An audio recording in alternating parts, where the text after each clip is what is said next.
Hi everyone, congratulations again on your acceptance to study abroad and welcome to the identity-based pre-departure session for LGBTQ and allies abroad. And in this session we'll just be going over some case studies and activities to help you start thinking about privilege and the LGBTQ experience on an international scale. We'll also be offering you some resources for doing independent research on your own host location or host country and giving you some strategies on how to be an effective ally abroad. If you do have any questions, you can always email us at osa@tulane.edu. But let's go ahead and get started with the presentation. So when you're just a typical study abroad student looking to study abroad, there are already a lot of questions that you might ask yourself. And so these are some examples of very common questions that I, as an advisor, would get from prospective study abroad students. And as you can see, this is already a lot of micro anxieties, you could call them. So where in the world can I study abroad? Will I struggle taking courses in a foreign language? Can I still be independent while living with a host family? How will I make friends? How will my courses transfer? How will my financial aid work? How can I get a visa? Will I struggle with culture shock? And is study abroad safe? So again, this is already a lot of worries or micro-anxieties that a student would have just considering the logistics of study abroad in and of itself. Sort of adding on to that, we have questions that an LGBTQ individual or traveler might have to ask on top of those initial questions that we addressed. And these are some examples of questions that an LGBTQ individual might ask when thinking about studying abroad. Will I be accepted? Will I be safe? Will my preferred pronouns be used? Will I have support from my host university? Am I going to disclose my identity or sexual orientation to my host family? So this is an additional layer of worries and questions that an LGBTQ individual needs to address that a cisgendered heterosexual individual would not need to. So this is just to get you thinking about privilege and addressing your own privilege as an ally, and also as an LGBTQ individual to start preparing yourself for the additional questions that you'll need to ask to be best prepared for study abroad. So before we go further, this is just sort of an example that I'd like to bring up. So this is a session run by a DIS professor, and DIS has programs in Copenhagen and Stockholm. I believe this course took place in Stockholm. But basically, this is a part of a course regarding gender and sexuality studies at DIS. And part of the course is that they bring in local drag performers and really encourage students to dress themselves up in drag and experience the unique perspective of drag queens in Scandinavia, but also to start thinking about study abroad itself as a form of drag. So for many students, study abroad can be a time of real reinvention of the self and of personal discovery.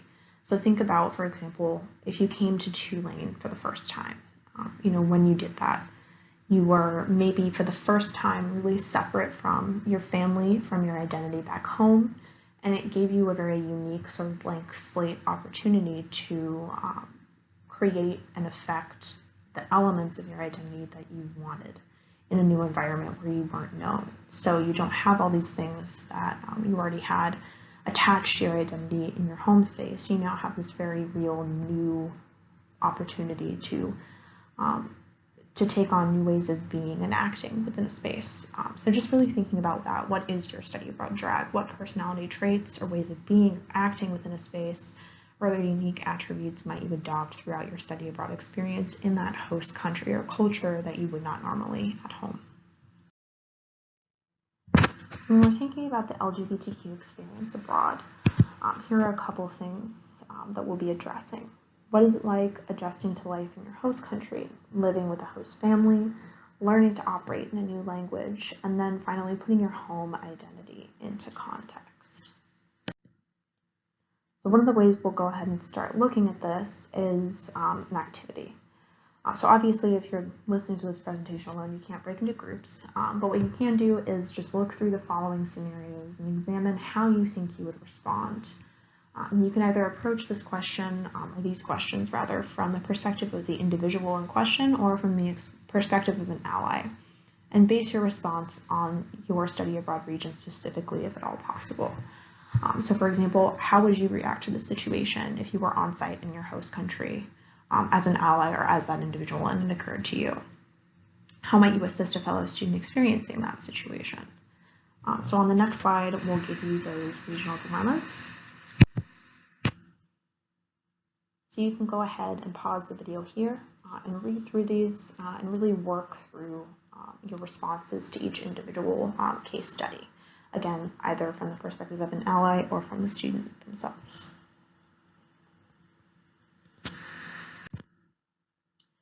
So our discussion, to what degree did region or location influence your responses? Probably a lot. When we're thinking about the difference between being a transgender individual in Western Europe versus in many parts of the Middle East or Africa, obviously the level of preparedness for mental strain, for possible physical danger is going to be very different. So this is just to really emphasize that region and location are very important when you're conducting independent research and initially when you're looking for a location to study abroad. And that's something we'll go into a little bit later as well. And then, do you feel that your response reaction was appropriate, or were you unsure of how to respond in the moment? And if so, what research might you conduct in order to feel more informed or prepared? So this is a question you'll just have to kind of reflect on individually. But did you feel like you had answers to these situations? Did you feel that you addressed it appropriately, or did you feel like you might want additional information before you made a final decision on how you would react? And if that's the case, we'll also go over some strategies for performing research, where to do that, and what to ask later on in the presentation. So let's take a look at location. So this is an ILGA map from 2016 outlining sexual orientation laws in the world. And basically we have criminalization on the side. This is referring to typically to same-sex acts and the relative punishment if applicable in that area. So we have all the way from the death penalty to no penalty specified. These regions where LGBTQ identity is not necessarily recognized in the legal system.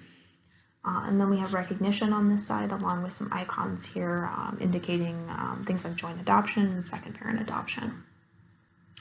So one of the things this map tells me, and you can reflect on this in your own time as well, but one of the things that this map tells me is that there are certain regions in the world where unfortunately it's just not safe or practical for an LGBTQ individual to be open about their identity or their sexual orientation.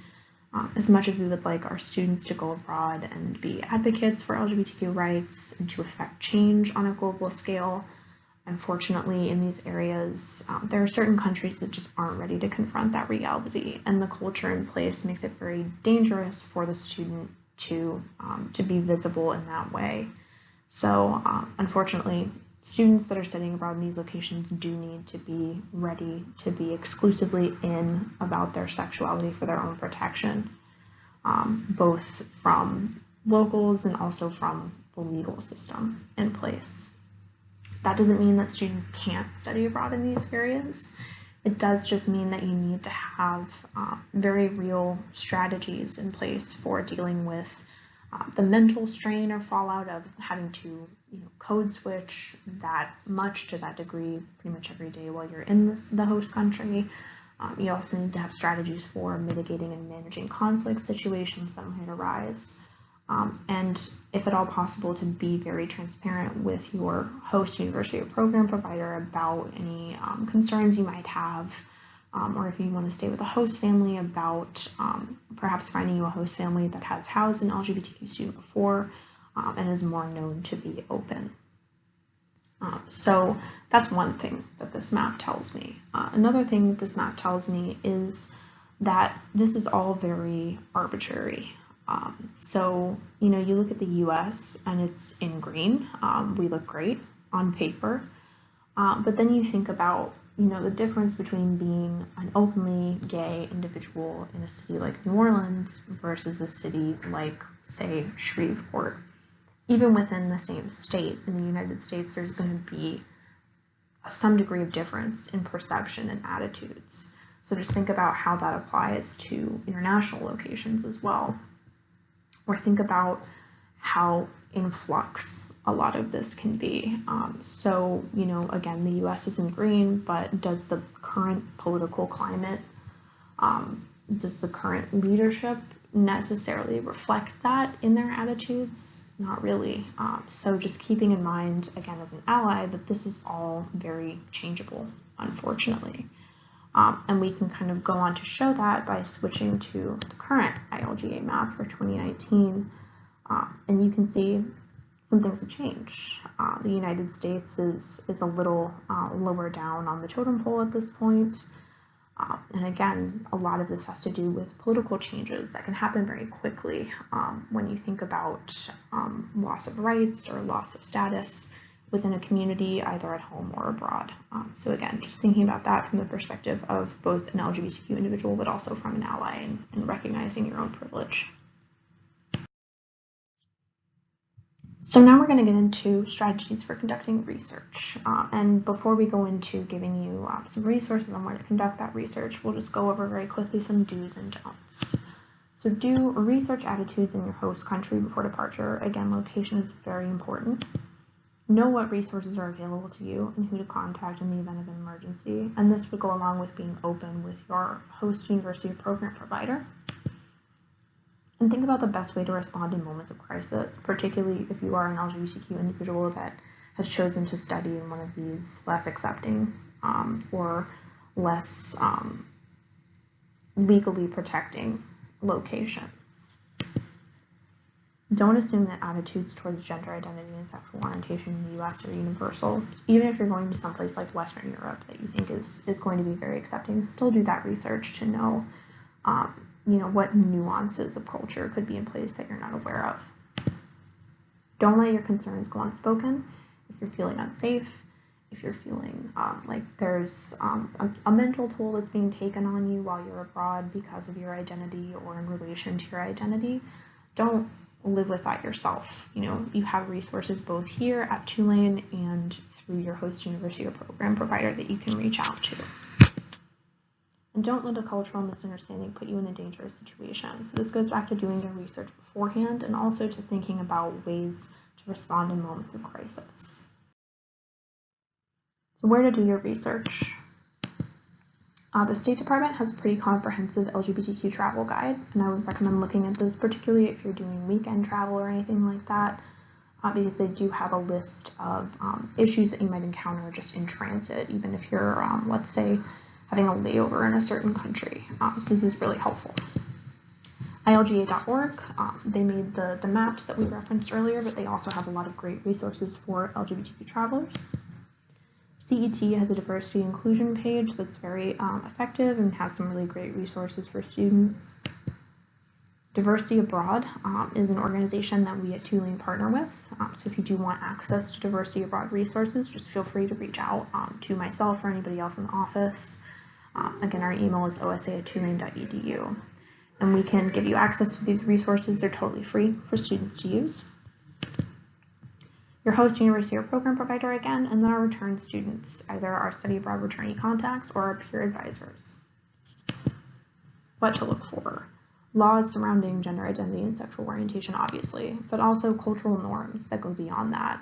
Practices regarding presenting your identity or sexual orientation in a public versus a private space, and also cultural norms and practices surrounding love and dating, if you're going to engage in that while you are abroad. Another activity that you can do on your own. This is Peppermint, who was a finalist on season 9 of RuPaul's Drag Race, and is also a transgender woman. And the video that will play on the next slide is basically just an example of a situation regarding transphobia that she experienced in Russia, and the paralleled experience of her fellow drag queen, Sasha Velour, regarding her experience living as a queer individual in Russia and how that impacted her.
So let's go ahead and think about some of the elements that appeared in this video.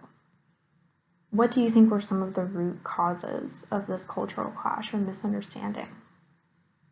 One major element that led to this culture clash or this intercultural conflict was, unfortunately, Peppermint's ignorance of the culture that she was entering into. So she wasn't aware that there would be an issue, perhaps a threat to her safety, in that her ID did not match how she was currently presenting.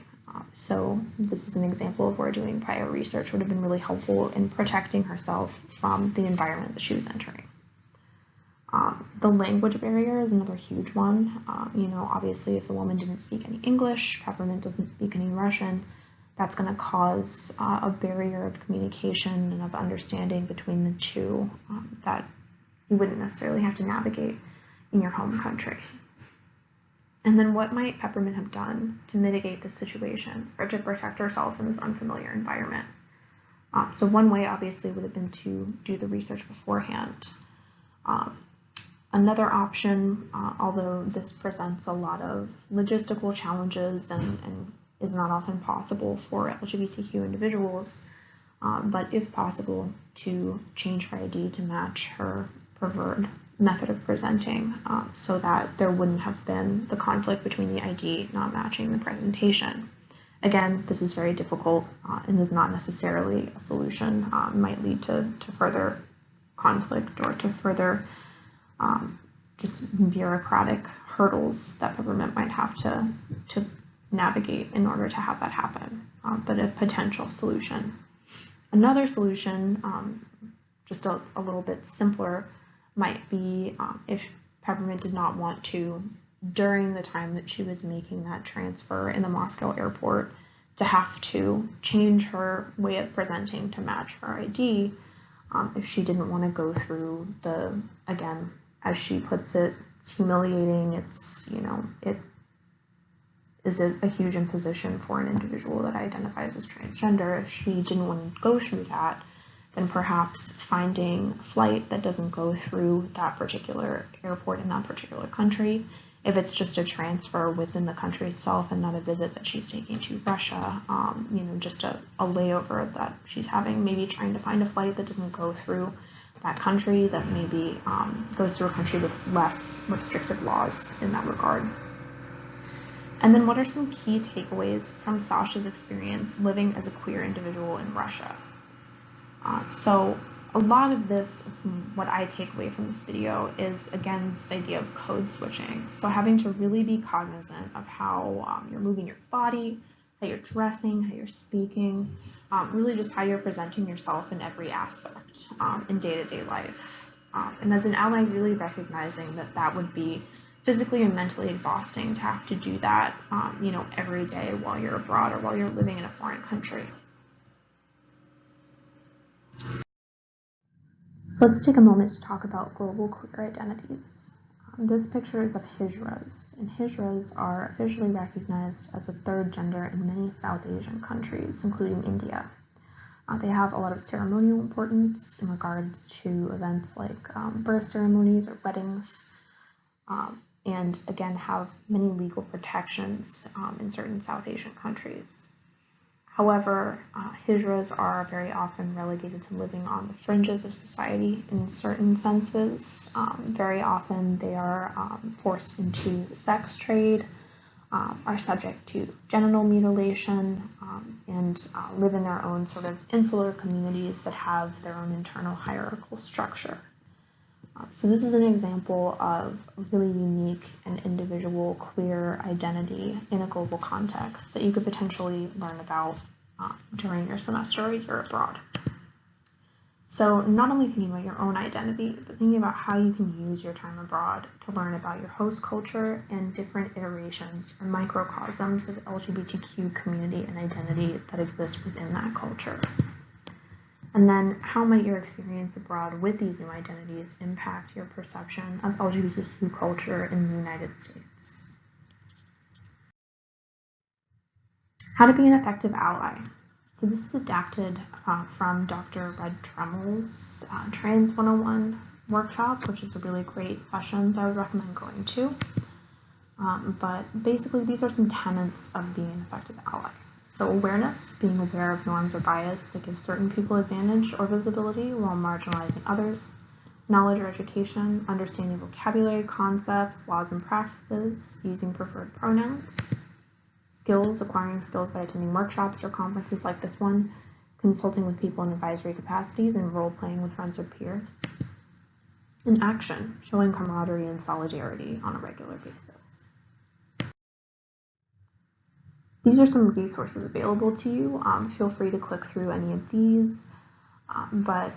Go Abroad Student Guide, I would really recommend this. It's incredibly comprehensive and is written by many employees of Go Abroad who are LGBTQ themselves.